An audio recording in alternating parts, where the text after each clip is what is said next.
ఇప్పుడు ఏంటి ఇంతకీ మీరు ఏం చెప్పాలనుకుంటున్నా మరి? ఓకే ఓకే అర్థమైంది. షూట్ ఏమంటున్నాడు తెలుసా, షూటింగ్ అయిపోయాక లాస్ట్లో అంటే గోవాలో వాళ్ళకి కమిట్మెంట్ ఇవ్వాలంట.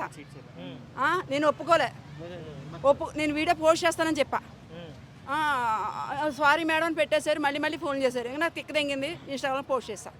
ఎవడైనా సరే నన్ను కమెంట్ అని అడిగితే అది సినిమా కానీ సీరియల్ కానీ షార్ట్ ఫిల్మ్ కానీ షార్ట్ ఫిల్మే నేను బరాబర్ ఇన్స్టాగ్రామ్ ఫేస్బుక్లో ఇంటర్వ్యూలు కూడా ఇచ్చేస్తా. నేను ఎవరికి భయపడలేదు. నేను ఎవరికి కింద తొత్తును కాదు. ఎవరికి నాకు మాస్టర్ లేదు. ఎవడో బొంగు బరాబర్ ఉంటాను నాతోటి. ఇది ఇప్పుడు ఈ రమ్య గురించి ఏం చెప్పాలనుకుంటున్నారు అసలుకి? ఈ రమ్య గురించి అయితే ట్రోల్ చేస్తే ట్రోల్ అయిన వలన ఒక రేంజ్ ఉంది. నేను ఎవడొకటి బుర్ర బల్ల కొట్టాను అనుకో, ఎవడొకడికి ఏమైనా తిట్టాను అనుకో, నేను కూడా ట్రోల్ అవుతా, నేను కూడా ఒక హీరోయిన్ అయిపోతా. ఇదే క్యారెక్టర్.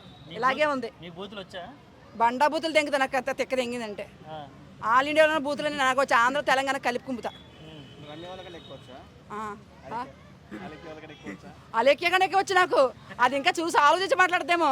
నేను పటపట వదులుతా. నా వాయిస్ వెళ్ళినట్టుకో ఇంకా కింద పైన కింద తడిసిపోతుంది. కొన్నిటికి పేటెంట్లు ఉన్నాయి వాళ్ళకి. మరి ఏంటి వాళ్ళకి కొన్నిటికి పేటెంట్లు ఉన్నాయి. వాడుకోవచ్చు. నాకు కూడా వస్తారేమో.